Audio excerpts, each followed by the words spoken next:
This is John Drinkwater from NACTV, and we're here at the Volunteer Fair at the Yellowhead Hall. Welcome, ladies. Thank you, Drinkwater. Thank you for having us here. We're so excited to be in the town of Neepawa today. We are celebrating volunteers and encouraging people to get involved in their community. Today we are at the Yellowhead Centre from 1 to 6 p.m. There is numerous nonprofits here that are ready to talk with residents about the benefits of volunteering and about their volunteer programs. So come on down today until 6 o'clock to talk with these amazing nonprofits. Yes, we want to see everybody. We want to see the community come out. Volunteering is for anybody. It's for any age. Exactly. Whether you're a student looking for a step to get yourself involved in a career opportunity, learn new skills, volunteering is so important. So whether you're a senior, maybe wanting to just have some enjoyment, have fun, come on out, check us out. There's so many great agencies. And your name is? My name is Stephanie Rosser, and I am Volunteer Manitoba Community Relations Coordinator. And I'm Camila Algiada, Volunteer Manitoba's Training and Development Manager. So you travel around on these events? Yeah, so throughout the fall and spring, we try to go out to different communities across Manitoba. We've gone to the Paw, Thompson, Swan River, Verdon, Winkler, Morden. We really try to put Manitoba in our name, and we try to host these volunteer fairs across the province. We're going to be in Brandon at the beginning of October, on October 7th and 8th at Brandon University and Assiniboine College in Brandon. These are a great opportunity, like Stephanie said, for anyone and everyone in the community to get involved with different organizations. Tell me about some of the merchandise that you have on this table. Yeah, so we have a couple of different promotional items. We've got some stress balls, we have mints, we have pens, we have some snacks. You do have to spin the wheel to get one of our items and answer one of the questions. Yes. So that is what we have at our booth. Many of the other booths have prizes as well. So each organization has something different. We even have a kitten here. Yes. Yes. We from Cats TNR and Rescue. They are looking for some volunteers, and they have a beautiful kitten today. So yes. Great way to come on out and check out what's being offered. Exactly. Traditionally, do you have many people attend these events? Yeah, we normally have quite a bit of people from the community come and speak with nonprofits. So they're very well attended, and we try to promote to a variety of different groups to come out. How long has this program been running? So Volunteer Manitoba has been around for 40 plus years. Our outreach program has been around, since the start, because our mission is to promote volunteerism. So how we promote volunteerism is we host these volunteer fairs, we go out into the community and do presentations about the benefits of volunteering. We have our website, volunteermanitoba.ca, where we promote different volunteer opportunities. That is our mission. That is what we are here to do, is to encourage Manitobans to get involved. And from my perspective, groups really need volunteers to step forward. Yeah. So right now, what we're seeing across Canada, at a national level, there has been a decline in volunteerism. We see it post-COVID. People are a little bit more hesitant to get involved.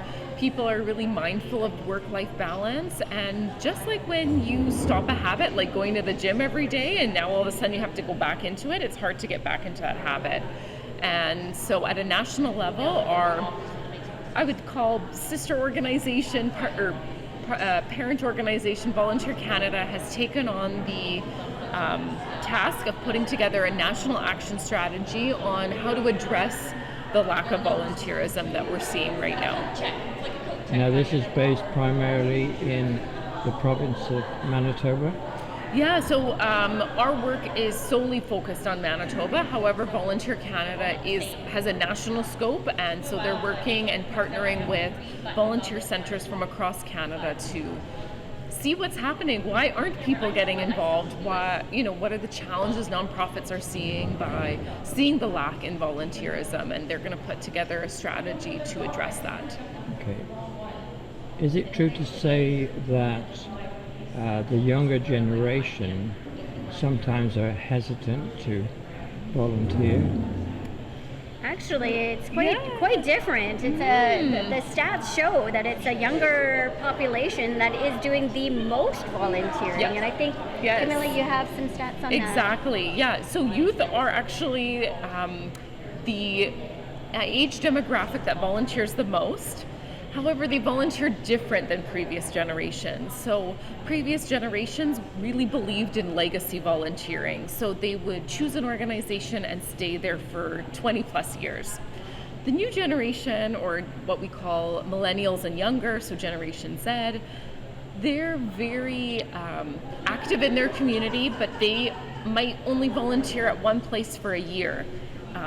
And then they would switch over to another organization. So we see them volunteering, but just in different ways. And the stats are true. I don't have them in front of me, but they are the age range that volunteers the most. Okay. As you probably know, in Neepawa we have a growing population from the Philippine community and others. From your perspective, not only in Neepawa but around the province, is it a challenge sometimes to involve people from different cultures in volunteering? Do you want to try to? You know what? Volunteering is for anybody at any age. Diversity is wonderful for our province. We really strive to ensure that people know that and are aware of that. And if people are newcomers, immigrant, refugees, there are positions available. There's different roles in volunteering. Even if it's like a new language, there are amazing opportunities to help with that English language, better than just being able to be part of the community, help out and learn that language. Yeah. Newcomers are really excited to get involved in their community, and so as organizations, if we are looking for new volunteers, tapping into some of those cultural groups that have moved into town and see how you can work together. Newcomers are really excited to be a part of their community, and volunteering is one aspect that they can be involved in. Yeah, I think it's a good opportunity to immerse themselves in the community and get to know people. Yeah. Because they're brand new to the community or to Canada, and it's good that we have this to encourage them to participate and really generate good working relationships and volunteering. Yes, Absolutely. Yep. Is there anything you'd like to add? Yeah, like if anyone is interested in volunteering, they can come today or they can visit our website, volunteermanitoba.ca. There's hundreds of different volunteer roles there. We also are here to support the nonprofit sector, so if anyone's watching or listening and they're part of a nonprofit and want to learn more about how Volunteer Manitoba can support them, they can always go on our website as well, volunteermanitoba.ca, to learn more. Yeah. Thank you so much. Any comment from you? Yeah. Come on down today. Yes. We'd like to see the public come out and just take a look at what opportunities are here, even in Neepawa. So please come out. What a beautiful town this is. Exactly. Do you get response from the different community groups or even businesses? Yes, like when we made the announcement that we were going to be coming into town, we had lots of people reach out to us excited that we were going to be hosting something here. And we do have the Neepawa Chamber of Commerce that is here as well, promoting and talking about the businesses that are here in the town. Okay. Yeah. Thank you so much. Thank you very much. Hello everyone, my name is Becca Lanutan. I'm the new office admin and Member Services Coordinator of Chamber of Commerce, Neepawa District. And we invite everyone to, or every businesses to be a member. The benefits of being a member is that you get to expand your network. You get to access to influential local business leaders, government officials, and key stakeholders for partnership and growth. You can also increase your credibility being a member, enhance reputation and the trust in the community, as well as local influence. So opportunity to shape advocacy, your advocacies in life, legislations, and initiatives that affect the business center. And if you are a member, you get to know a lot of people.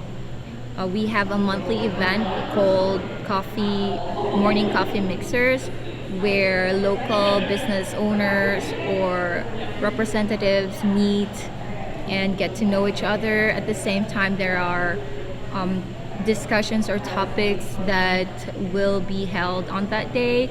Say, for example, tomorrow, Wednesday, we have someone from Manitoba province of government that would share how the province shares out wage subsidies, what do they offer, what are the requirements. So these things are very helpful for businesses and for the company that you represent. Each coffee morning mixer has a different topic, and we look forward to meeting new people. And so where is this event taking place? this event is exclusive for chamber members. This is going to happen at the Town of Neepawa office, at the east side office, happening 8 in the morning till 9:30 in the morning. It's very quick, just things that you need to know about the topic. At the same time, you get to sip your coffee with some pastries. Whoever are there, you can get to have network with. Also, we are the one who organize the Parade of Lights this coming November 29, where we have Santa Claus. It's a big event. It's a town event, and everybody is so excited about that as well. We look forward with meeting new people, new volunteers. Feel free to reach out to me if you want to volunteer in anything. And that's it. How often do you meet as a chamber organization? So the chamber, we have 110 members, Chamber of Commerce. We often invite them with the monthly meetup which is the coffee mixer and the business after 5. But normally there's a pause, or we don't do that during summer. Mm-hmm. So this is the first coffee mixer that we're back after summer, and the rest is gonna be discussed and announced sooner, but we try to invite them. We meet them up every month and get to know them, get to know what we can do, the chamber can do to the business, to the community, and how we can assist them. So with the parade of lights coming up, you're obviously looking for additional volunteers We to are. help and assist with the parade. Correct. I'm fairly new here, Chamber of Commerce, so I'm really looking forward to a lot of volunteers help me out how to do things the traditional way. At the same time, I'm also open with any activities that they want to bring out when that happens, because I'm not closing my doors to traditional ways. I'm also opening up to what would be beneficial to the community and how it can improve when that event happens, and what other activities can be done as well, and help Neepawa to show up in the map. Now your office is located in the County Court building, is that correct? Correct, at 282 Hamilton Street. And I'm only open during Mondays, Wednesdays, and Fridays for now. Hopefully, if there will be more activities to come, there more workloads, then I'd be open for the whole week. But for now, it's just Mondays, Wednesdays, And what and would be Thursdays. the hours that your office is open? Thank you for asking that. I'm open 8 in the morning till 4:30 in the afternoon. I normally am available. Normally the office is closed by lunch, but I'm always there by lunch, so you can feel free to visit me anytime that day. Okay. Anything you'd like to add? I'm just looking forward to meeting the community right now. If you drop by and see me, please introduce yourself. Please let me know what the chamber can do.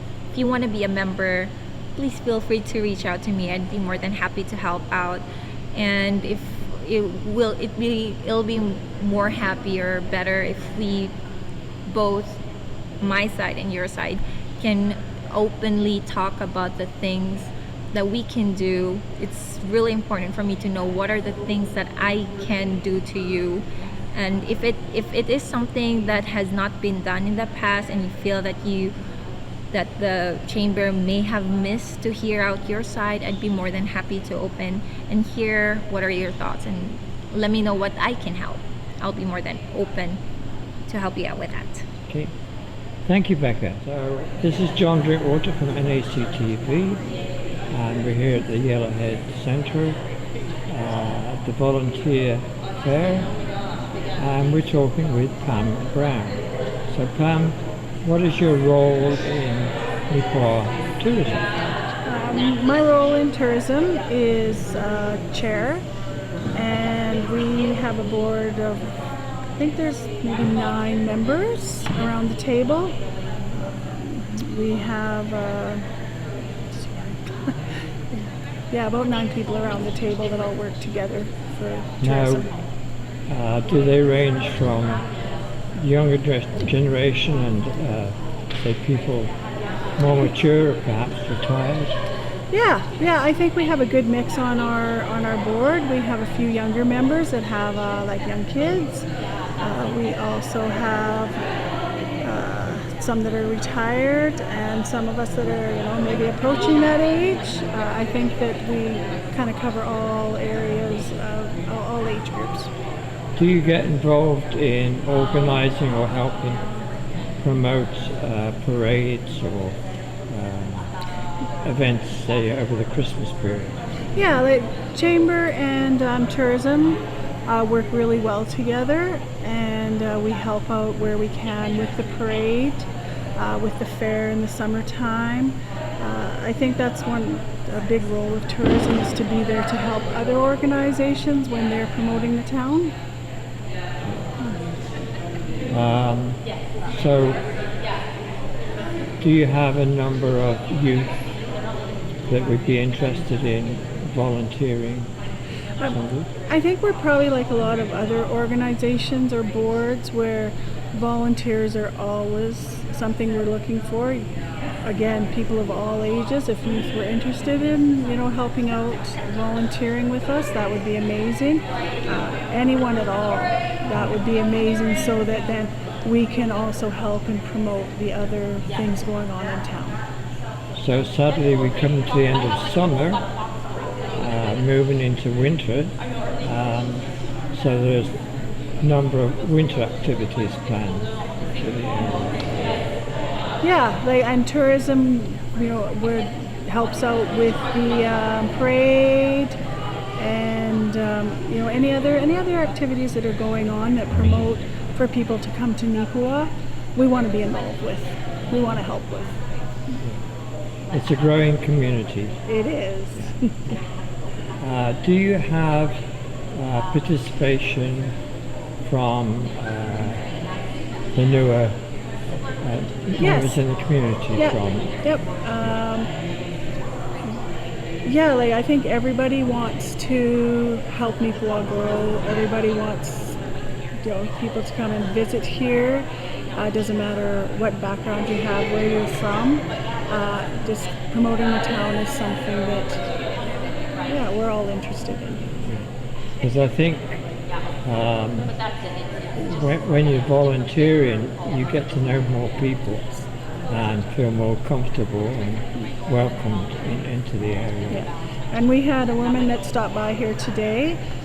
She is from Settlement Services, and she is a volunteer coordinator, and she offered her services, that they have lots of volunteers that would be happy to help out.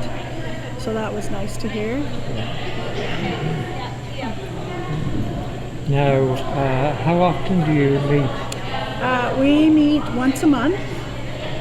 We do meet right now throughout the summer as well. We go, yeah. And it's usually only about an hour-long meeting. And that's located where? At the town office we do that. And a particular time? We usually start at 6:30. Yeah. Yeah. Just the one day a month. Anything you'd like to add?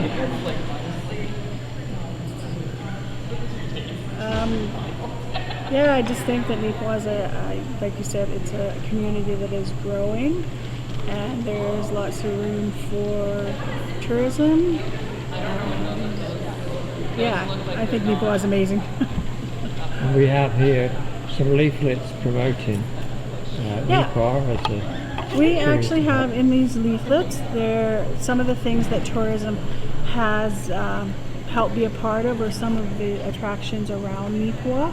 Some of the most recent things that have been done with tourism's involvement is we have murals that have been done by the high school, and they have been put up around town. They are absolutely amazing. One of the members of tourism also put together a walk,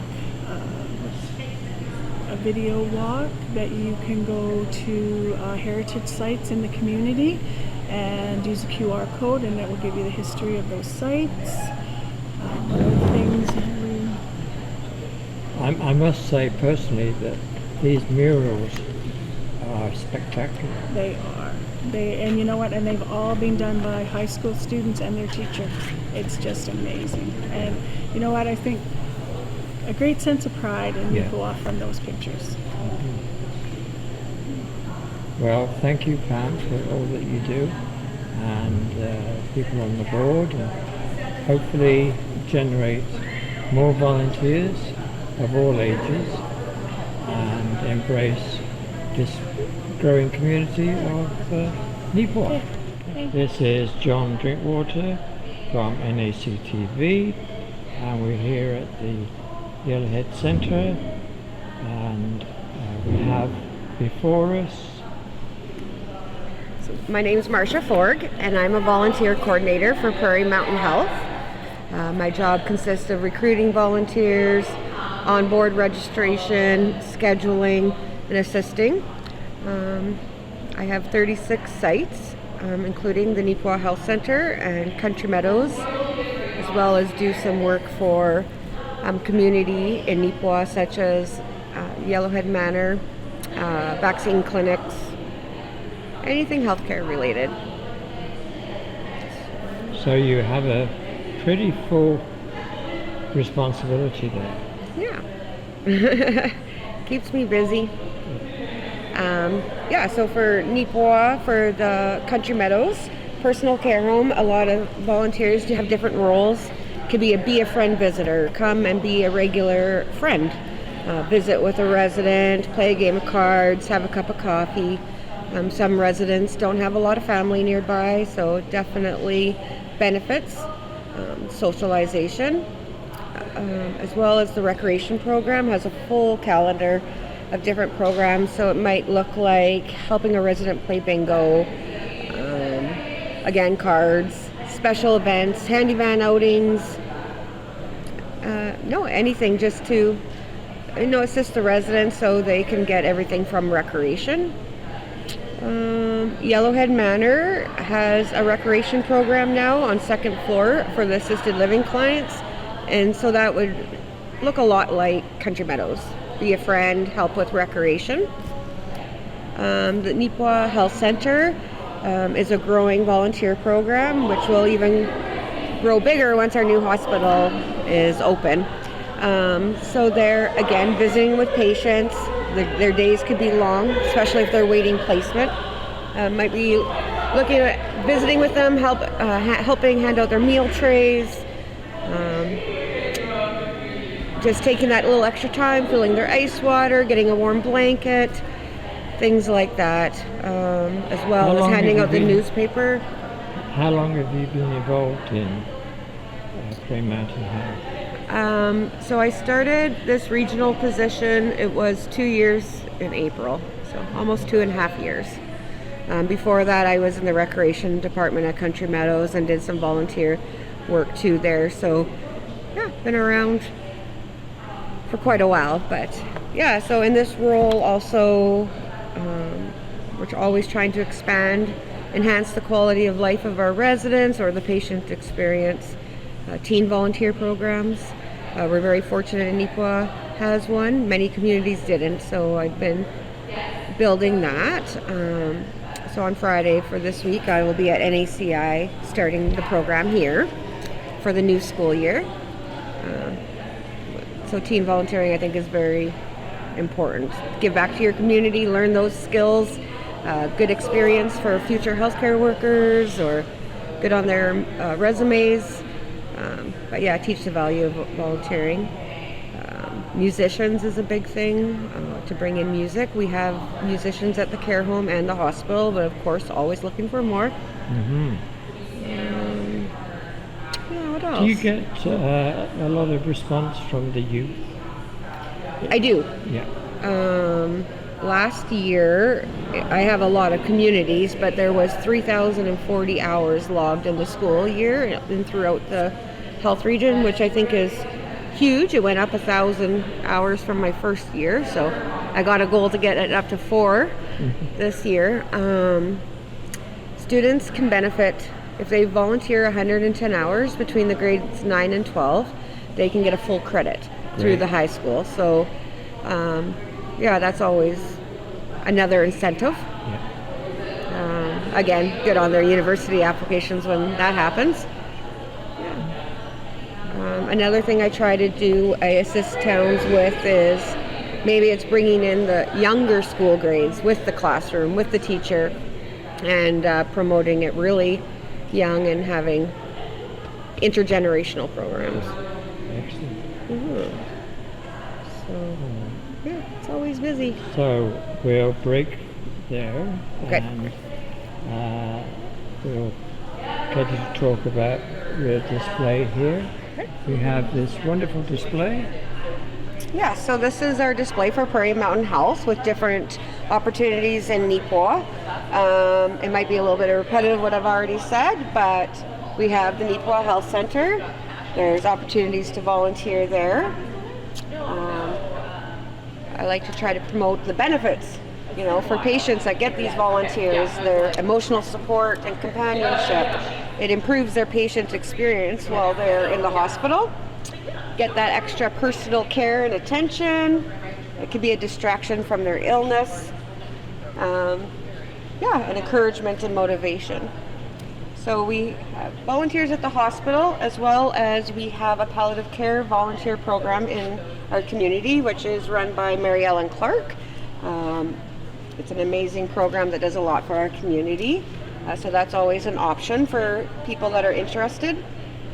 Neepawa Country Meadows, we talked about different things like the recreation program helpers, be a friend and visitor. We have an adult day program that clients from the community will go on Tuesdays and Thursdays at this time and get some socialization from 10 to 2. So we do get volunteers to come and help with that program, as well as Yellowhead Manor second floor assisted living. And again, it improves the residents' well-being. Our community has Meals on Wheels program where volunteers will go to the health center and pick up their meals and deliver to individuals in their home. This is a big benefit because this helps people stay at their home longer, as well as who likes to cook for one, or two. So that's an important program. I've volunteered for it. Literally 20 minutes makes a huge impact. Now, in talking about Meals on Wheels, am I correct in thinking that Rotary are involved in that? Yes, so Rotary volunteers on a regular schedule. I believe it's twice a month on Wednesdays. Yeah. But that's a great thing for other organizations in our community if they ever want to, take a turn. You have lots of members on your own community, so if you took turns, you might only be doing it once a year. Give back, help others. Organizations, helping other organizations is a great way to volunteer in the health region. I noticed you got the power of music. Tell me more about that. Yes, so Prairie Mountain Health, any long-term care, personal homes, or the hospitals, music. Music is a huge thing for residents and patients. So it improves people's moods. It can boost their memory, encourages social interaction and physical movement. It can reduce stress and pain, help with a better sleep. It aids communication for those with speech difficulties. So, I've been at music programs where somebody might not be very talkative and have conversations, and then they start singing the song that the musician's performing. So it enhances overall quality of life. So we're always looking for more volunteers to entertain, and it's great that we have it at the hospital now too. Prairie Mountain Health has a therapy dog team. So if you have a dog that would just make a wonderful therapy dog, as in, their personality, caring, and visiting others. So we're very fortunate. We do have 3 therapy dogs that visit in Neepawa, but always looking for more. So this picture here is a few that's in our region. So if you happen to have a dog, we could definitely help you become a therapy dog. A new program we have, I had a meeting as a volunteer, not as a Prairie Mountain Health staff, is starting a Neepawa Connects program. So basically this is for friendship and socialization for people that live in the community. So you're being a friend, but in their home. So for example, if you live at Elks or Kinsman or wherever in your house, and you don't get out much, so a volunteer will come in maybe once a week or every 2 weeks and come and do a visit, have a cup of tea, play cards, maybe it's a phone call. So there is actually a lot of people in our community that don't leave their apartments. Groceries get delivered, things like that. So definitely just feeling connected to the community through volunteers. Now, is there a vetting process for the people interested in this? Yes, so program? if you know somebody that would benefit from having a volunteer, call Michelle at the hand office, 204-476-2009, or stop by at the hand office in Neepawa. Also, if you would like to be a connected volunteer, again, see Michelle. So this is just starting to come out, and hoping it's a success for people in our community.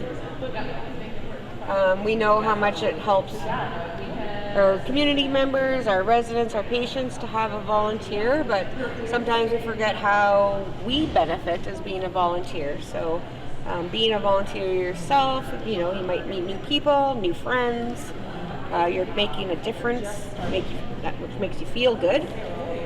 Be part of our community, sense of well-being, socialization. For anybody that's interested in healthcare, being a volunteer, learning new skills. Or maybe you're retired and you have those skills to help. Like I said, when the new hospital opens, it'll definitely even be a bigger volunteer program than we already have, which we're very blessed in Neepawa. Yes, indeed. Yeah. So, excellent. My office is in Neepawa. Prairie Mountain Health has a website where there's a section on volunteers, but I'm always available. I like the idea that you're always looking ahead, embracing new programs that you can then benefit not just the volunteers but the recipients as well.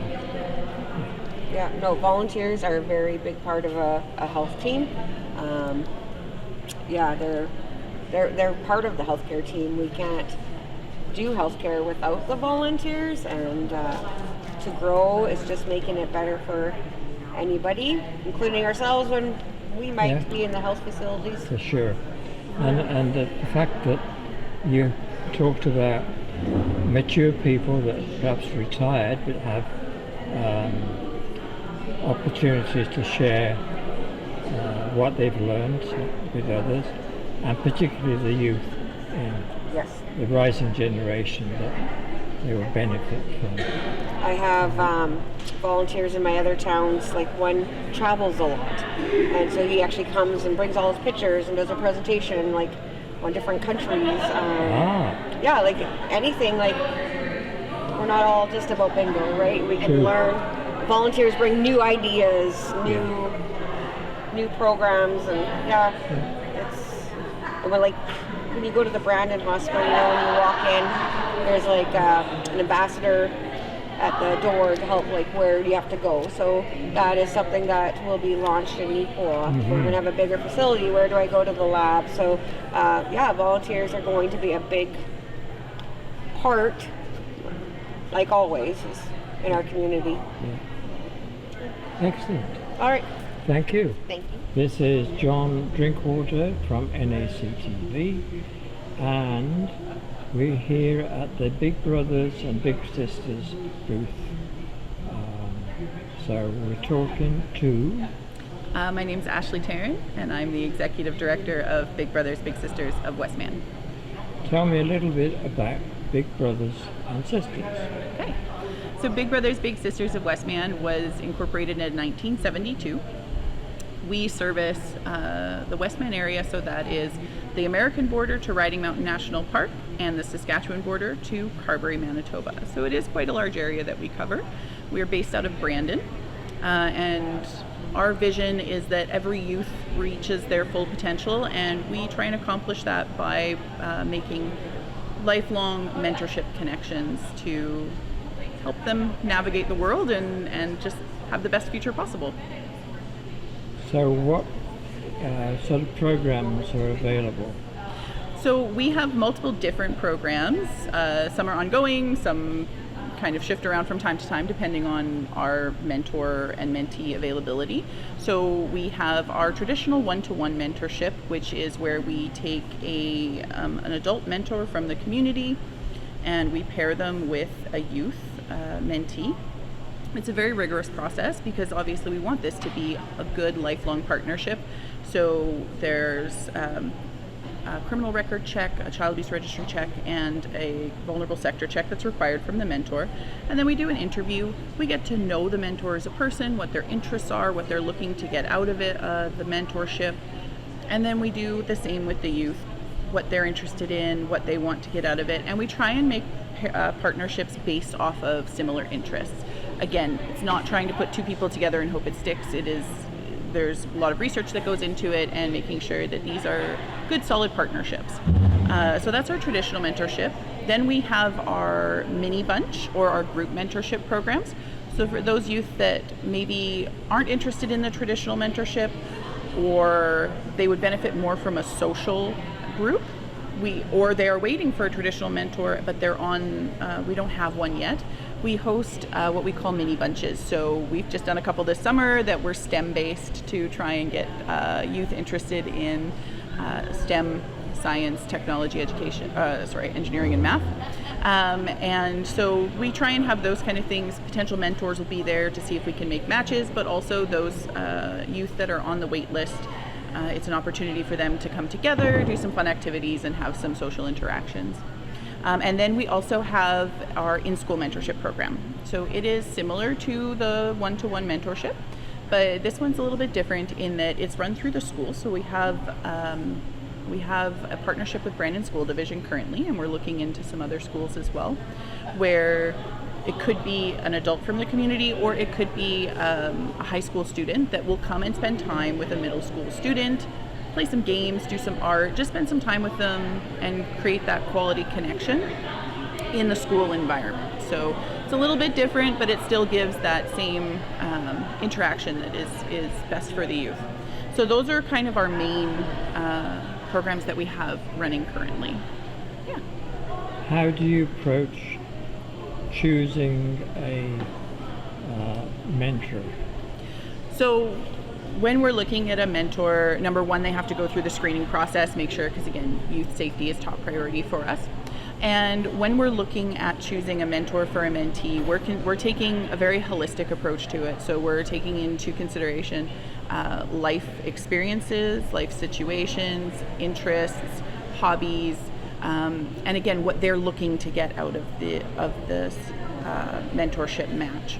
All of that goes into our approach. Our caseworker sits down and has interviews with the mentors, the potential mentors, and then just to get an overall view of who they are as a person, to just try and make that best match possible. Okay. So you're based in Brandon? We are based out of Brandon, yes. Brandon. Yeah, but we do serve the whole Westman community. Now I noticed you have here a haunted house. Yes.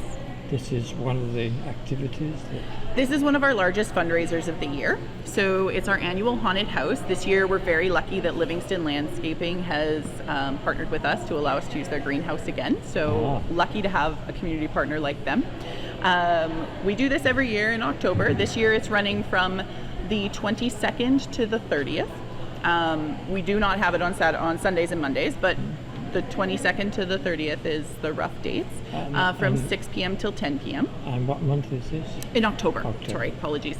Yeah, so October 22nd to the 30th, from 6 to 10 p.m. on weekdays and 6 to 11 p.m. on weekends. And then the first hour is a no scare hour for youth, for younger children who want to come through and kind of see what it's about, but don't want to be jump scared by our actors. So this is entirely volunteer based. So we are always looking for people who are interested in being involved. We have corporate sponsorship tiers available. And we also have different options for in-kind sponsorship. And new this year, we've introduced the Haunt Host opportunity, which is if somebody wants to design their own room in the haunted house and provide the actors and give a good scare, that's something we're looking for as well. So there's opportunities to volunteer as a scarer, as security, to help take tickets, to run the volunteer lounge. There's a little something for everyone. If you're interested in volunteering, we're happy to have you. That sounds very interesting. Yeah. Many years ago, the Roxy Theatre in Neepawa opened up the basement, and I was one of the participants in getting dressed up, looking pretty scary. Actually, the kids were more interested, but the adults, they were screaming with horror in some of the situations. It's a lot of fun. It's a lot of preparation, Yes. but very rewarding. It is incredibly rewarding. So it does take a lot of work, and we have amazing board members that do that work as well as our staff. But it's a lot of work, but it is very much worth it. It's very much one of those things that the community is looking forward to every year, so we can't let them down. We've got to make sure it's amazing. Now, I know you receive donations, but is there admittance? There is. Yeah. So I don't have that admittance number yet this year. Yeah. The board hasn't approved those numbers, but last year it was $10 for an adult and $7 for a child to get in. So. And roughly, ballpark figure, how long does the tour last? Kind of goes as quick or as slow as you want it to. I guess it depends on how many people are allowed to go how many through. people are allowed to go through and how quickly you want to get out. So we've had some people take their time, look at every detail in every room, and then we've had some people who couldn't get out fast enough because they were a little bit scared. So I think all told last year we were saying to a lot about 25-30 minutes to go through, depending on how quick you wanted, but we had some people make it through. I think the record was 5 minutes, so wow. they went through at a pretty good clip. So as well as the mentorship part, the haunted house, do you have any other events like that you're involved in?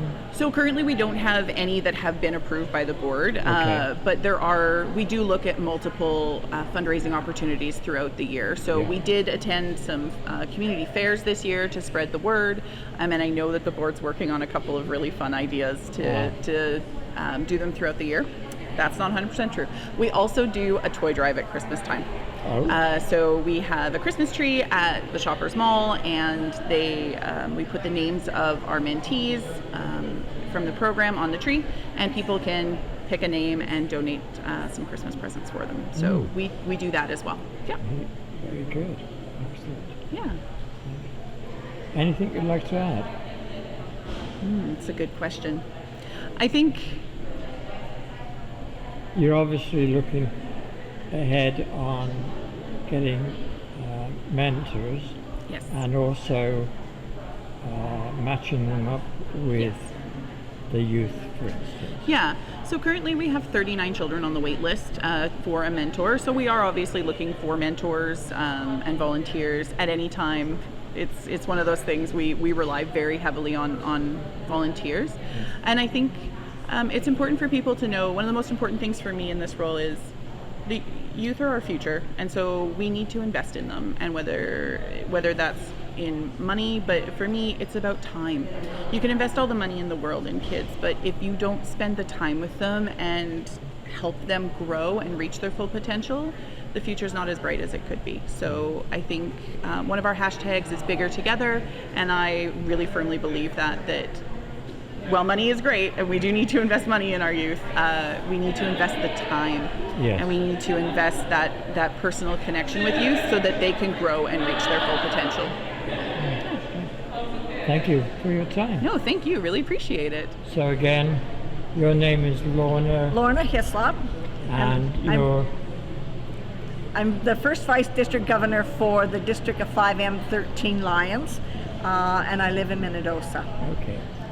Now, we were talking briefly about the Lions Dog Guide program. Yeah. Yes. Is there a particular breed that benefits the program? Most of our dogs are either the standard poodle or the golden retriever or the golden lab. Those tend to be the three most best dogs suited for the program. Yeah.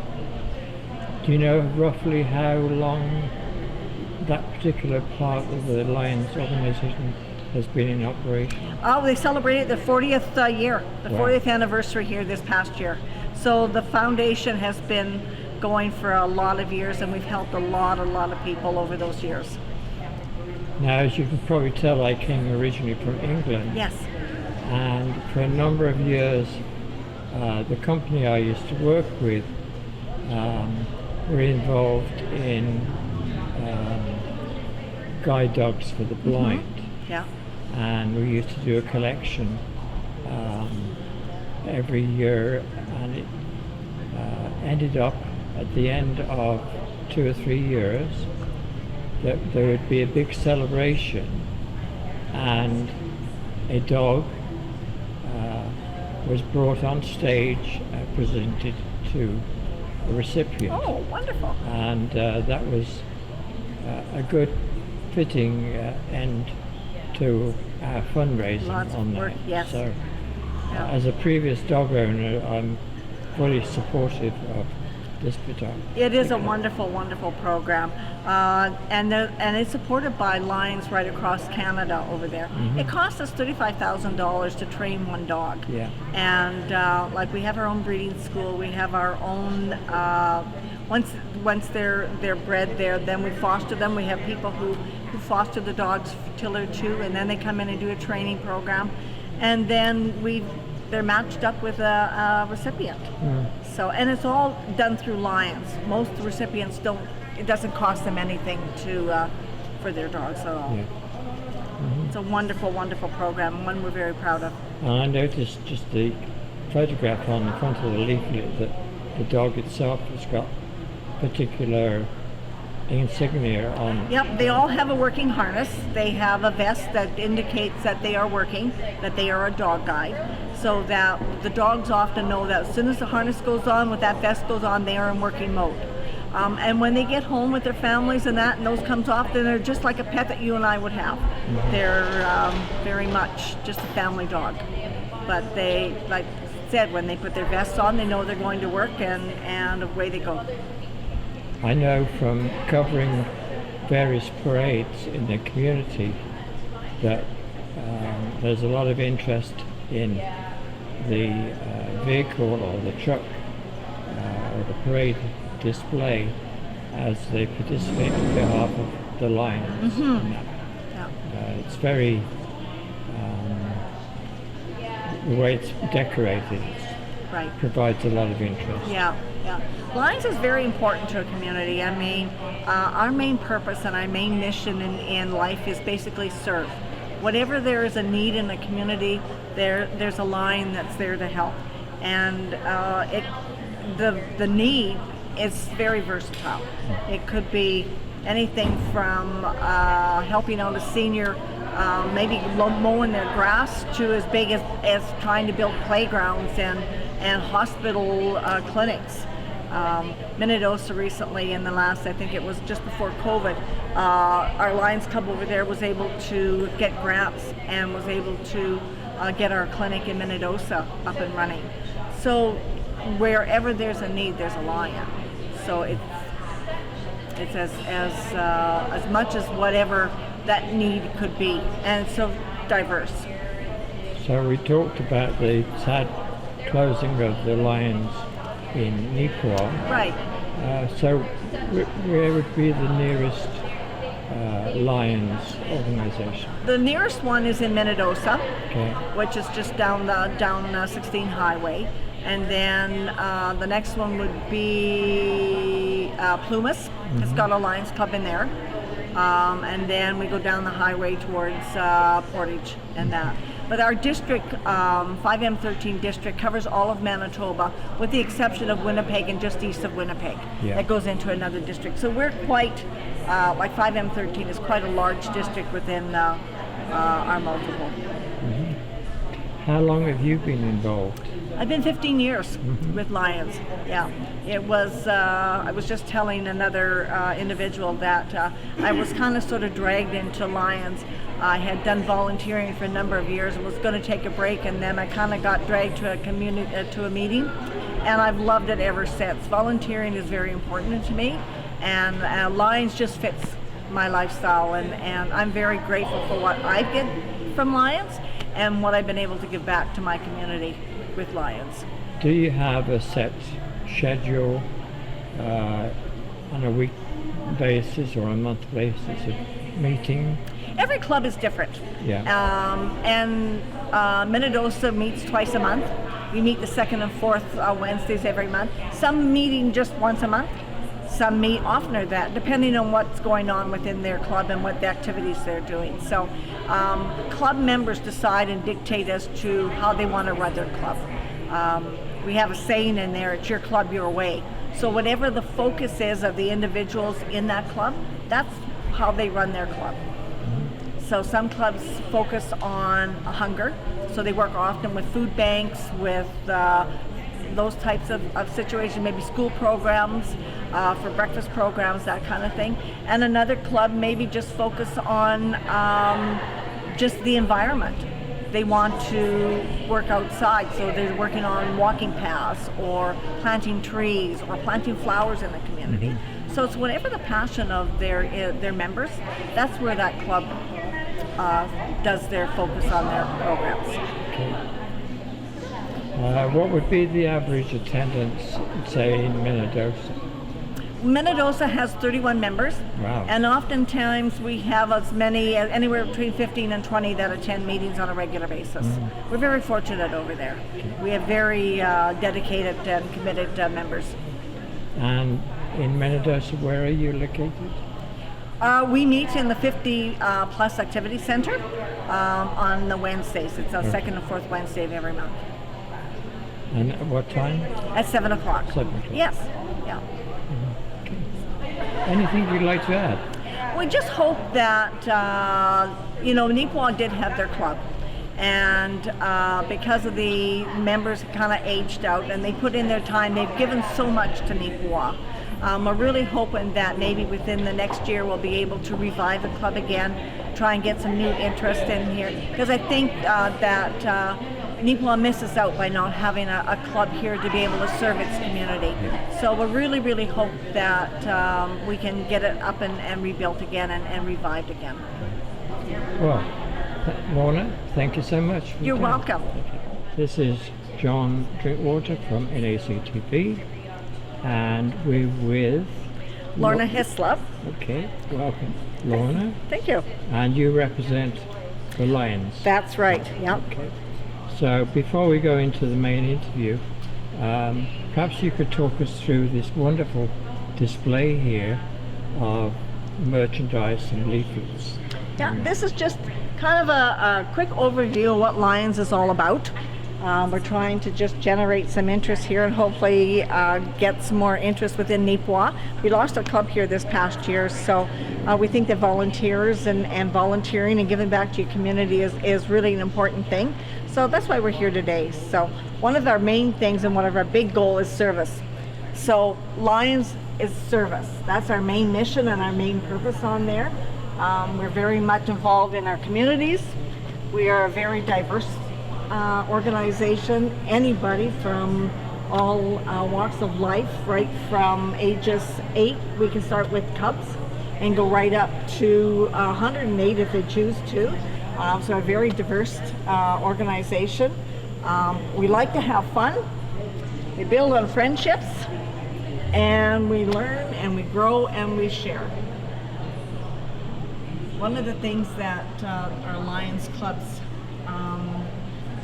focus on is that we have 8 global causes that the Lions International in all of our countries focus on, and we have them all here, right here. This is our childhood cancer, from diabetes. Disaster relief is a huge one. We know nowadays in the media, you just hear of all the disasters. Lions are often one of the biggest organizations that are on the ground all the time. Our environment, humanitarian efforts. We are there for those that are hungry. We work with vision and our youth. They're all very, very important aspects of our club. Now I see over here Yep. there's a leaflet about Dog guides. Dog guides. Yep. Tell me a little bit about that. So Lions Foundation of Canada Dog Guides is a program that we have here within Canada. What we do is that we breed and train and service dogs. We have 7 different programs that we have. Like there's vision, diabetic services, there's facility, there's hearing, there is seizure, there's facility, and just I've forgotten what the last one is here, right off the top of my head here. There we go. Oh, autism are the different programs that we train our dogs for. There is a school down in Oakville, Ontario that we have, that we run.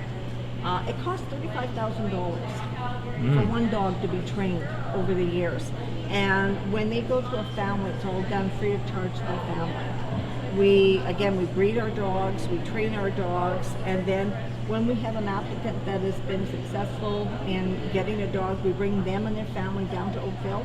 We work with them for 2 or 3 weeks so they get to know the dog, they get to learn how to work with their dog, and then we take them back home again with supports, and it's all free of charge to that family. It's an amazing, amazing program that Lions are very, very proud of. Okay. We're here at the Salvation Army booth for this volunteer fair at the Yellowhead Hall, and young lady. I'll start. So I'm Leah Anderson. I'm the Community and Family Services Worker with the Salvation Army. I've been here just over 3 years. I oversee our food bank and volunteers. And this is Norma. I'm Norma Summers, and I'm on the board of directors for the Salvation Army. I volunteer, and sometimes I try to volunteer more than Norma plants our gardens. I've been in charge of the box gardens out front. And it's a very exciting time at Salvation Army. I'm really happy to be on the board of directors because we've got lots of exciting things happening. So, How long has the boxed gardens been in operation? I think this was either our 3rd or 4th summer. I'm going to say maybe 4th. I started February 22. No, this would have been at least our fourth. I think this is our fourth summer that since we've I've had been them, here. yeah. Yep. And it's very popular. Well, it's sort of a dual purpose. I think it does provide some produce, but I think it also just gives passerbys, clients, people that enter the store the notion that you can, in a relatively small space, still produce food. And I think that we have lots of people that stop and ask questions when I'm out there weeding or planting. So I think it's just to spark interest as much as it is to provide any huge quantity of fresh produce. But yeah, they definitely add another dimension all about food security and the We've got herbs in availability. there people love. Yeah, and we have lots of people that come and cut things off and take them home, and beet tops and peppers, and yeah, it's been Men's successful. Shed, they were involved in. Yes, Men's Shed provided the boxes for us. They built the boxes, one of which I see has sprung up. We have a plan to fix it. I think we have a plan to fix it, but yeah, we have one that's come apart at the Involves the seams jack. a little I was bit. told the car jack. Yeah. We have a plan. Yes, so that's been good. We find a lot of people actually don't necessarily have access to space to grow things. So the gardens are so important for that, whether it is some of our seniors in buildings, in apartment buildings, or anyone that's renting, because we don't have enough community garden spaces here. True. So I would love to see that in future. Because people want to grow stuff, but they don't have a way or a place to do that. Yeah. Well, I live in a condo. Yes. With a very small patio area. So some of the produce is in hanging baskets. Yes. And then the railing, the metal railing, we got a container that sat on there. Right. And then we were able to have. And it's being plants. innovative. Yeah, that's Yeah. great. Yeah. Pinterest has really cool ideas. But even I've had clients tell me they use grow bags, even like the 5 or 10 gallon grow bags, and they've had good success. You can also move them around based on where the light is. So a patio, that might work even.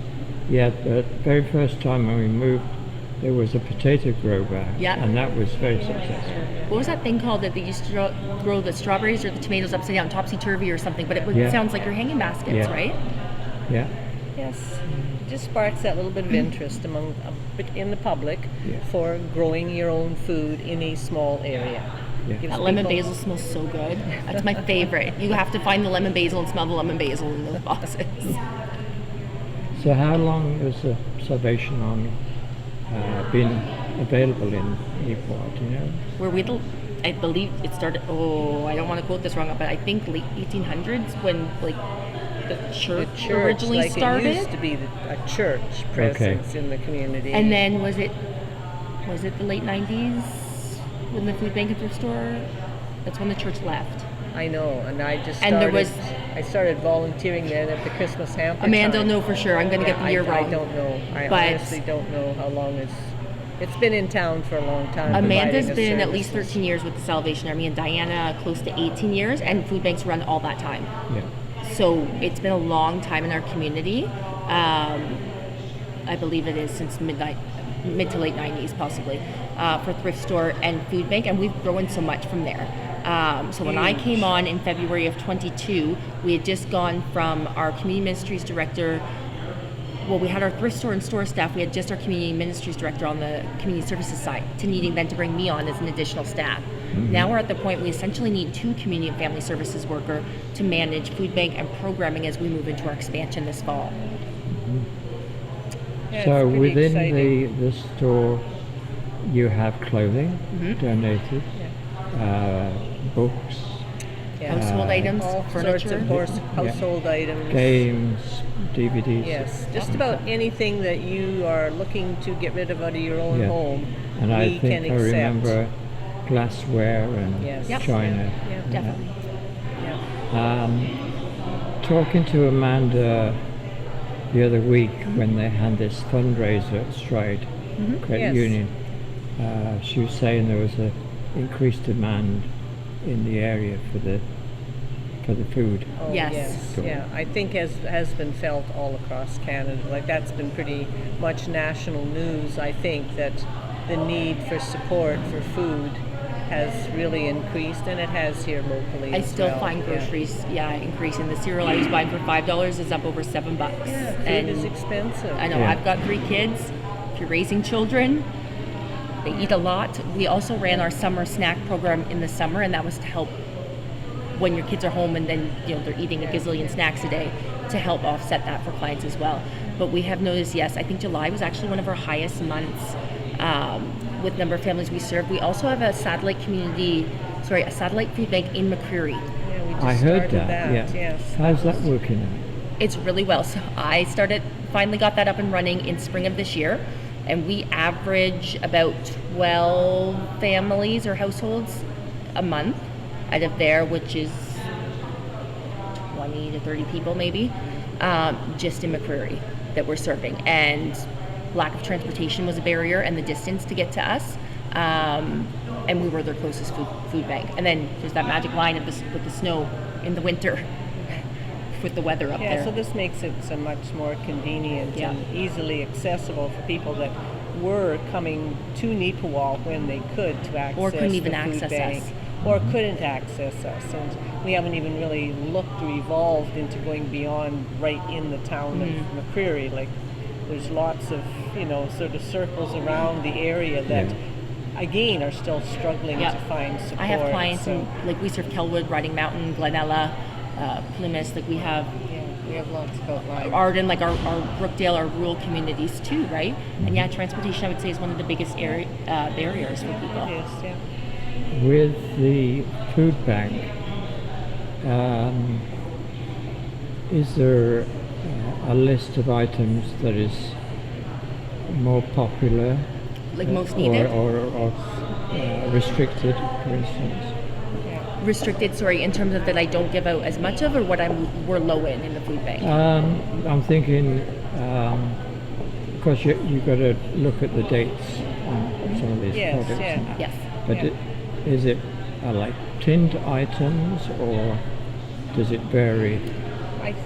Varies, and we take a variety. We're actually the lowest on frozen meat that we've been since I've been here. Our freezers are not full, so I've been able to give extra in the past, and I haven't been.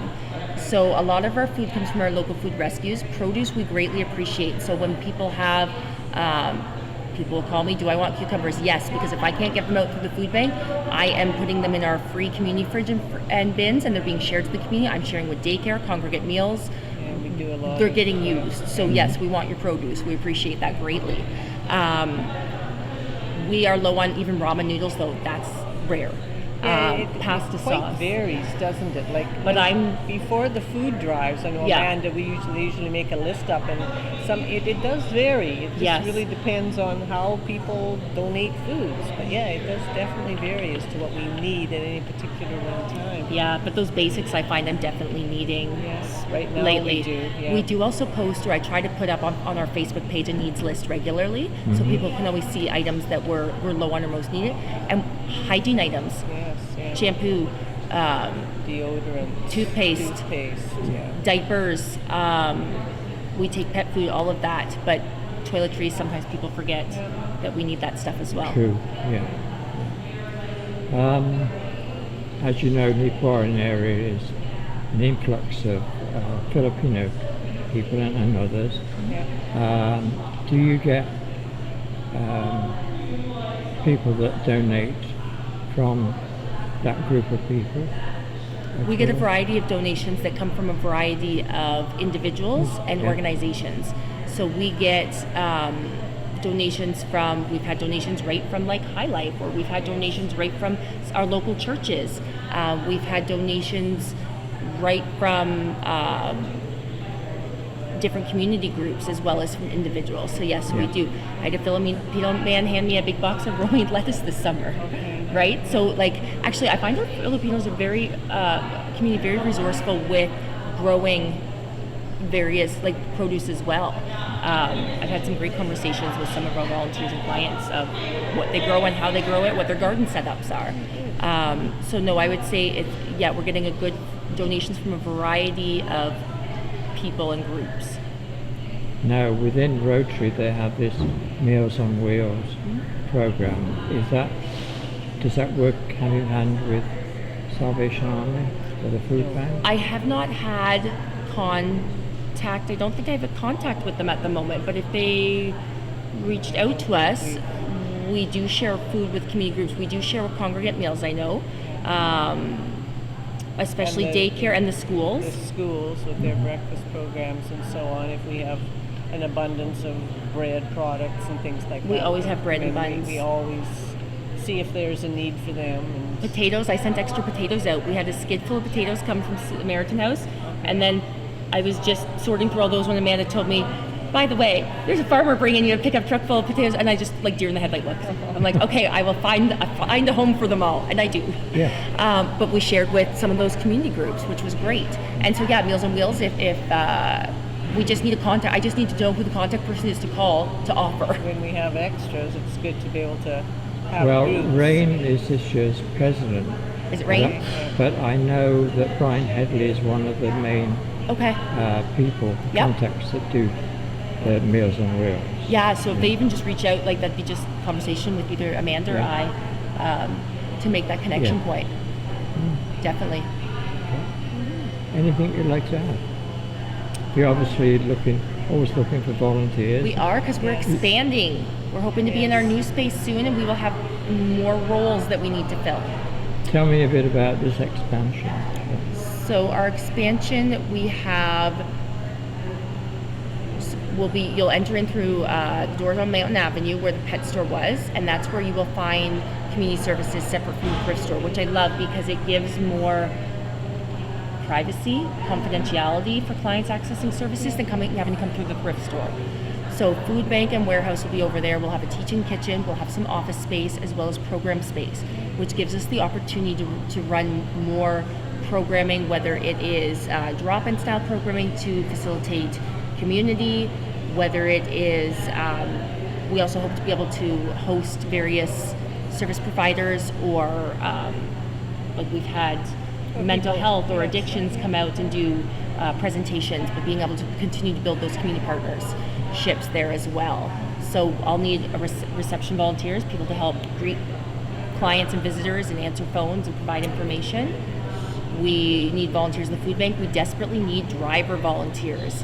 So I mentioned earlier, I think our food rescue, we pick up Monday through Saturday from our local co-op and Safe grocery store. So that's bread that might be at date, or meat that's at date that gets frozen right away and then sent to us.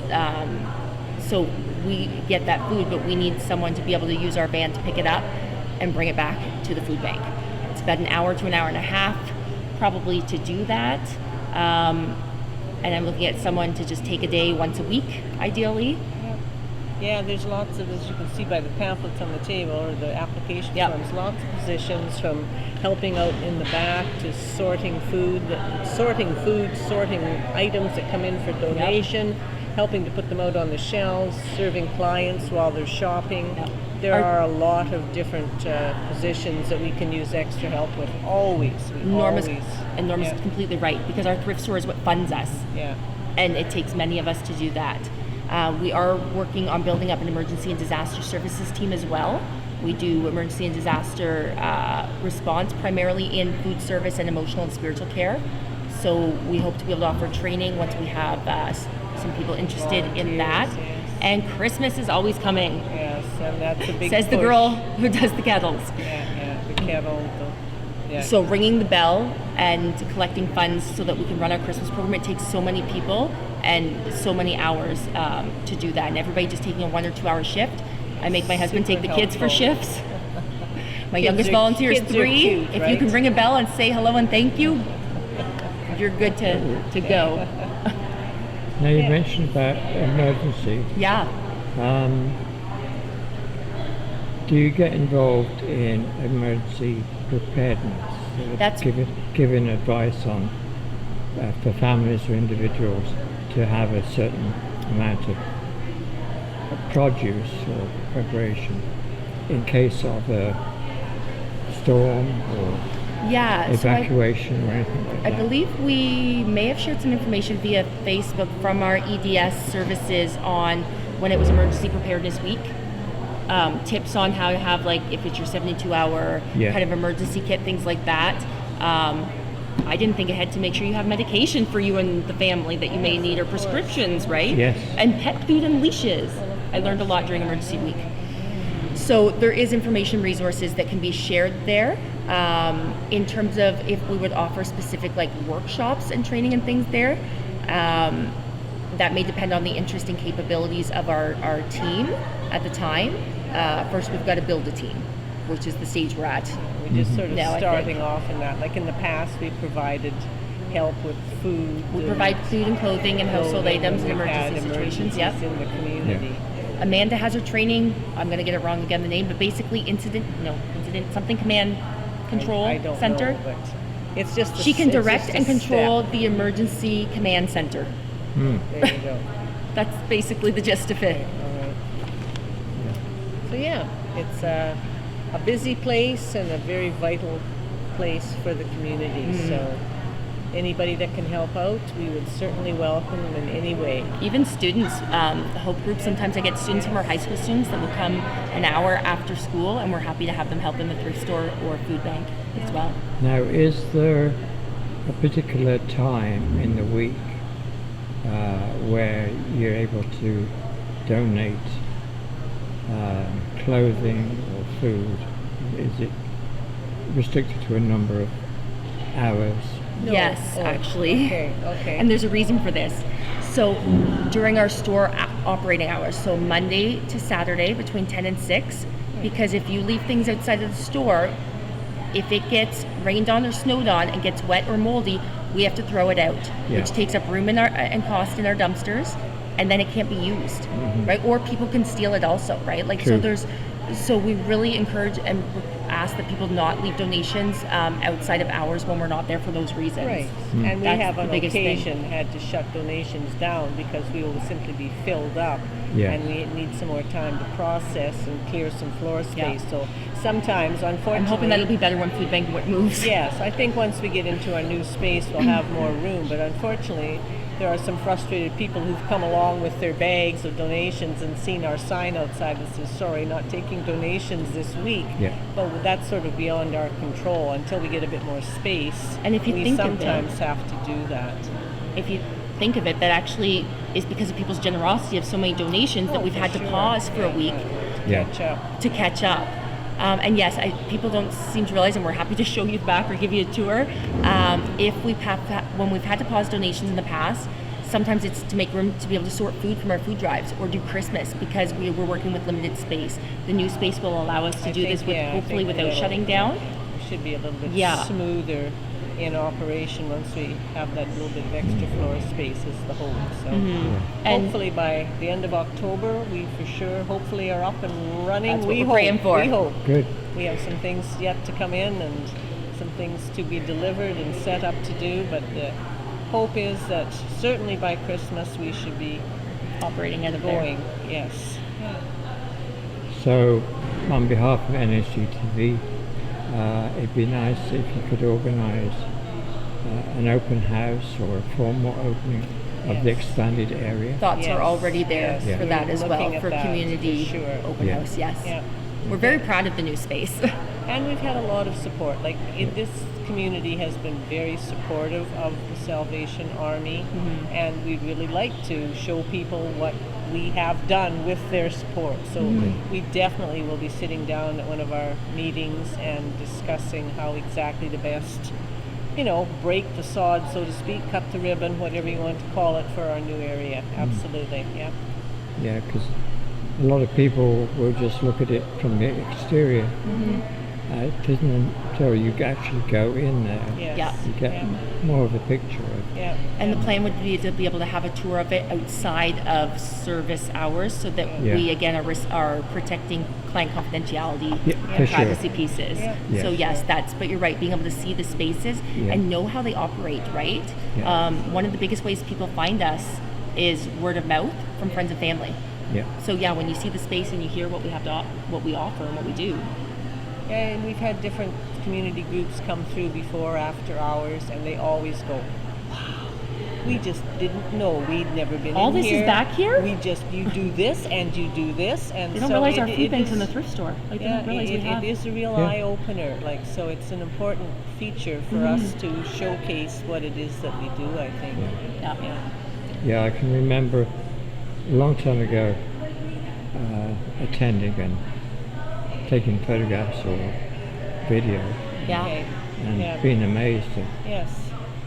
the process. Yeah, it is. It's, Well, it's amazing where they started from because we were going back over. One of the girls the other day said she hadn't seen pictures of the original store, but the food bank was out of the kitchen, right? yes, it was in little tiny cupboards when we did the. So it's all. It was amazing. Yeah. So you think of where you started, where you've been, and now we're at the point of needing a separate space for community services. It's amazing the work that has been able to be done here. Yeah, Amanda has, Amanda She's is led it well, yeah. certainly a beacon of Oh, just definitely. driving, passionate force to get this community well served with all the things the programs and services that are offered. So yeah, we're very fortunate. Well, thank you for your time and thank you You're for welcome. sharing that information. You're very welcome. I look forward to participating in the reopening of the Good. expanded We'll look for area. you there. Yeah. This is John Drinkwater from NACTV, and we're here at the Yellowhead Hall for volunteer event, and we're speaking to, Liza, and you represent, the Cats TNR and Rescue. I am the fundraising coordinator. And this is Fern. She is one of our rescues that came in, very vocal. She is about 5 weeks old right now, and she will be available for adoption if anybody's interested.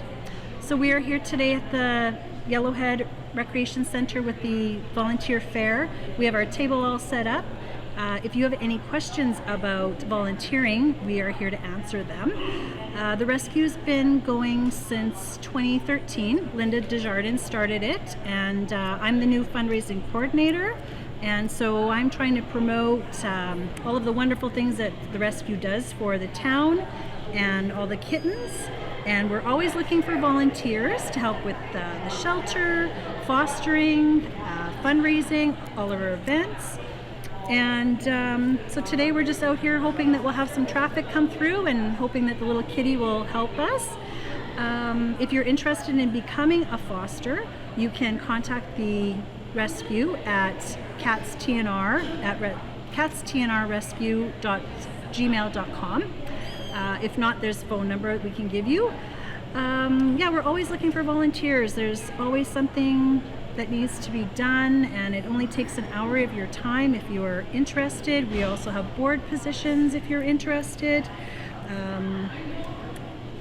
now TNR, what does that stand for? TNR stands for Trap, Neuter, and Release. So we do have a program where we will trap the cats, we will get them spayed and neutered, they will be vetted with all of their vetting needles and vaccinations, and then they'll be returned to their colonies sometimes, or if they're abandoned like little Fern was, she will have all of her vaccinations, she will be spayed and then up for adoption or fostered in the meantime, waiting for her people to adopt her.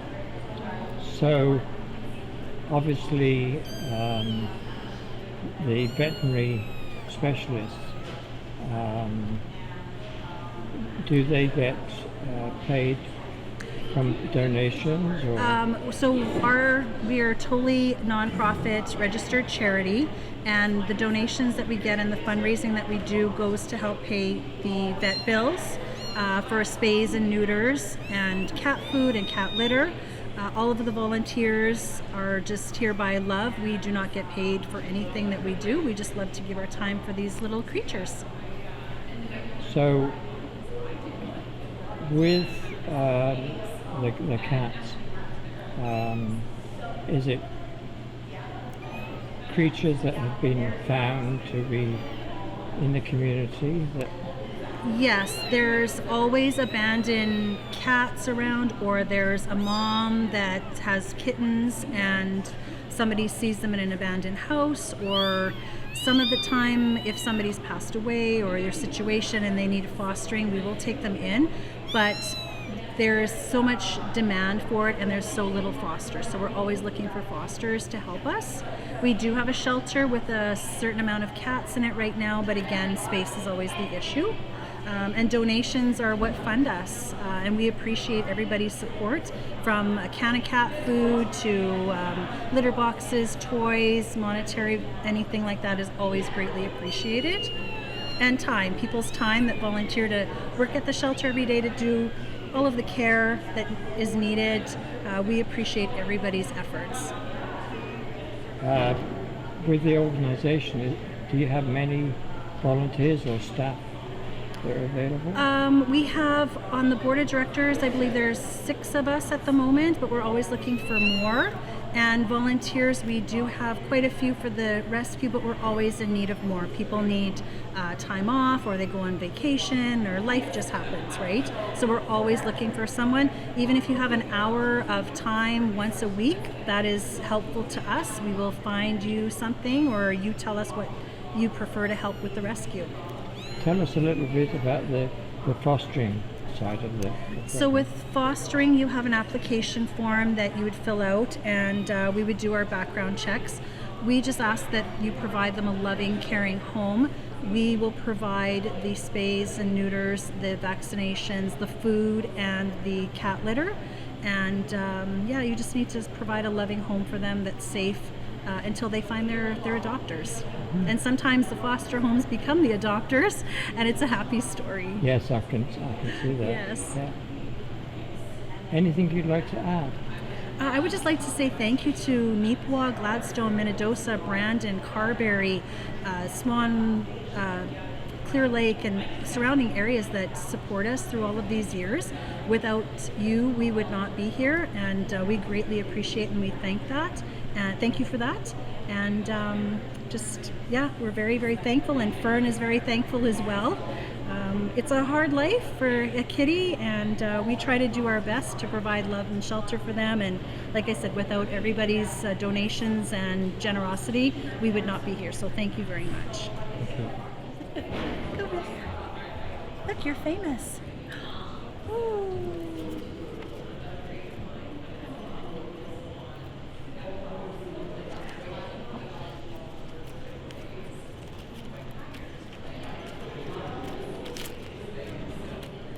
This is John Drinkwater from NACTV, and we're here at the Volunteer Fair, and we're talking to... My name is Jody Webster with St. John Ambulance. What is your responsibility in John Ambulance? So I am the Community Services Program Coordinator, and so I look after our Medical First Responder Program, our Therapy Dog, and our Emergency Response Units for the Westman area. Tell me about the merchandise that you have on the table. Sure. So over here we have an AED. We have a mannequin, and just some examples of what you would learn in a first aid course. We obviously train people in first aid, and that kind of falls into our Medical First Responder Volunteer Program. With the MFR program, we cover events throughout Westman, most of them being in Brandon. That's where I'm based out of. So we take and have medical coverage at events, so in case there's any medical incidences that don't require an ambulance, we are there to cover those things. So in Brandon, we cover everything at the Keystone Centre, Wheat King Games, Winter Fair, Summer Fair, Ag Days, just everything, all the concerts. We do things at the Westman Centennial Auditorium. We cover events there. We do a lot of charitable walks and runs. We were in Rossburn at the rodeo a couple of weeks ago. We do soccer tournaments, baseball tournaments, so we do a lot of stuff. The people that volunteer in that program, we get a lot of people who are medically, they're in the nursing program at either ACC or at BU. people that are going into police studies, wanting to go into RCMP, going to fire college, all of those things. The medical first responder program is kind of a progressive step for them to achieve their final career goals. So that's a little bit about the medical first responder program. What is this? Huge. Well, he's just an example of some of the dogs that we have involved with our therapy dog program. Our therapy dog program runs throughout Westman. Obviously, to become involved in that program, you do need to have a dog. We go into a lot of businesses. We go into most of the hospitals and care homes with Prairie Mountain Health, but we go into a lot of individual businesses with therapy dogs. People are finding now that therapy dogs are extremely helpful with people that are suffering from any type of mental health issues. It just calms, it makes you a better employee. If you can pet a dog for 5 minutes, it makes you more productive. So our therapy dog program, we do evaluations in Brandon once a month. We do put them through, it's 12 steps, a module that we put them through. They have to be able to respond to their handlers' commands. We see how their reactiveness is to other dogs. Once they've passed, then they can go out and volunteer in the community. And yeah, so that's basically, I just have some information on that program, our medical first responder. So tell me about the AEDs. The AEDs, so the AEDs, you'll see there's probably, I see one over on the wall there. Most recreation businesses have an AED in them. That's something that is taught how to use them correctly when you take a first aid course. But an AED will help if somebody has got some type of heart rhythm, that their rhythm isn't there. It shocks them and brings that back into a normal beat. AEDs with CPR and doing compressions on somebody, you have about a 5% increase in a chance of saving their life. With an AED, you have it that bumps up to 80% chance of having to save their life. So it's just one of the things that we do sell at St. John's. We sell AEDs, we sell first aid kits, we sell fire blankets, we sell numerous products there. But today my purpose is here to talk about volunteer opportunities. So tell me about this appliance here. So this here is just an example of CPR. We bring it out. It's not, so what we do when you take first aid training, I'll just move this here so I can, this is just an example of what you can do with first aid. We don't have it hooked up or anything, but this is what you're going to do. 30 compressions. This is very difficult to do on your own. You have to go down 2 inches. So if you're going like this, you're not going far enough. So this is just an example. I usually get people to come and try to do it for about 2 minutes, and they're like, oh my gosh, that's hard. So yeah, that's what that is. Now this here, is that similar to? Yes, this is if you can see over on the wall, there's an AED over there. Yeah. So that's the cabinet that would house the AED. Okay. Yeah.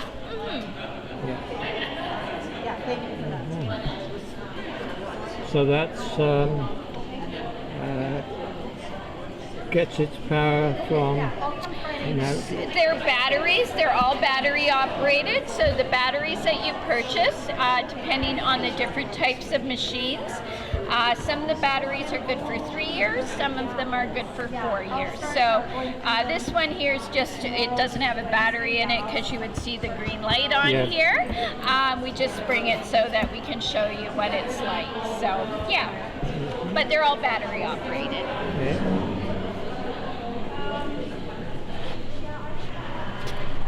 So you mentioned about the training.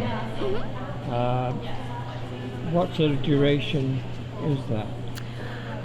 So are we talking about for volunteering? Yeah. Or okay, so for volunteering, what our prerequisite is, they have to have the 2-day standard first aid. So once somebody comes through and we see their application, if they're approved, we pay for that training. That course would be $160 if you were taking it on your own. So it's a 2-day course. They have to get 80% in order to proceed into the program. After they have been volunteering and have a set number of 25 hours, they qualify to take the medical first responder course. That course is a 45-hour, so we run it over 2 weeks. It's pretty intense. It's just a few levels under a paramedic. So they're learning not only what people would ordinarily take in a first aid, but they're learning how to give oxygen, we do naloxone training, we do all kinds of different, how to deal with concussions, more advanced serious things than would deal with probably in an office or anything like that. Where would you obtain the training? So all of our training takes place in Brandon at our location. We have our St. John Ambulance office, which is at the Shoppers Mall in Brandon. We also have an office in Winnipeg, which is located right across the street from Polo Park on Portage Avenue. How long has St. John Ambulance been in existence? So, St. John Ambulance, we fall under the Order of the St. John in England, under the King. We have been around worldwide for over 900 years. Ooh. In Manitoba, we have been here for 130 years. Our therapy dog program has been around for 30 years. We have been around. A lot of people, one thing they don't realize about St. John Ambulance is we are a charitable organization.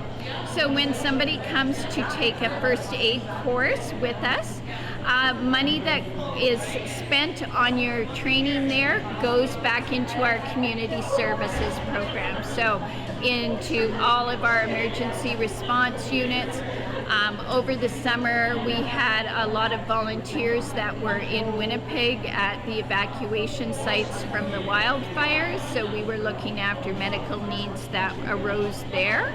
So we have that program, the medical first responder, and the therapy dogs. So your money goes back into the community when you take training with us. I see you have a t-shirt, so when the volunteers are attending an event, say in Brandon, for instance, is a supplied uniform or? Yeah, so with all of our programs, there is a uniform. With our medical first responders, we are sponsored and supported by Safe Work Manitoba. So we have shirts that have their paraphernalia on it. We have given them paramedic pants if they're wanting those, and then we also have high visibility vests that they wear to events so people know when they see that bright yellow vest that's a first aider. With the therapy dog program, these are the shirts that they are given. Their dogs are given a bandana, so when they're out on duty, that's what they wear. And the emergency response also has their own uniform that they wear. So, is there a particular breed for the canine? It's basically dogs, right? Yes. Therapy. Yeah. Any particular breed? No, we have everything from, it's not really about the breed, it's about your dog's personality. As I said, we put them through an evaluation. They have to be able to pass that. So the things your dog cannot do, your dog can't bark excessively, obviously can't be aggressive, growling, that type of thing, cannot jump, they can't pee on the floor, because if we go into assisted living or something, they can't be urinating all over. So those are different things. But breed wise, We have everything from an Irish Wolfhound that, when it goes on its hind legs, sits at 7 feet tall. We've got St. Bernards. We have little Yorkies, poodles, Bernedoodles, mutts that they don't even know what they are. So, yeah, it's more based on the personality of the dog. When volunteers are attending, like the Winter Fair, for instance, does the organisation of the event contribute to St. John Ambulance? Yes, yeah. So with the medical first responder, there is a set out, amount. So how that works is we typically charge $40 an hour for 2 of our MFRs to go out. For a larger event like the Winter Fair or the Summer Fair, something we're going to be there for a span of time, what we do is come up with just an understanding of what the fee is going to be for the whole event. So the Winter Fair is a primary example. It's probably our busiest event in Westman.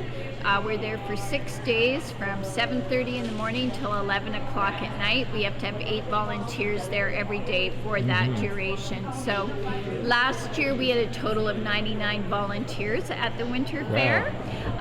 So yeah, it's we need lots of people to cover that event. Sure. Yeah. Anything you'd like to add? No, that's about it. I would encourage people, if they're wanting to find out more about our program, they can go to our website, which is www.sja.ca. There's a volunteer drop down, everything there, all of the different programs, and you just fill out an application right online. So, or you can call our office in Brandon. My direct line is 431-444-3533. So, yeah. All right. Thank you so much. You're very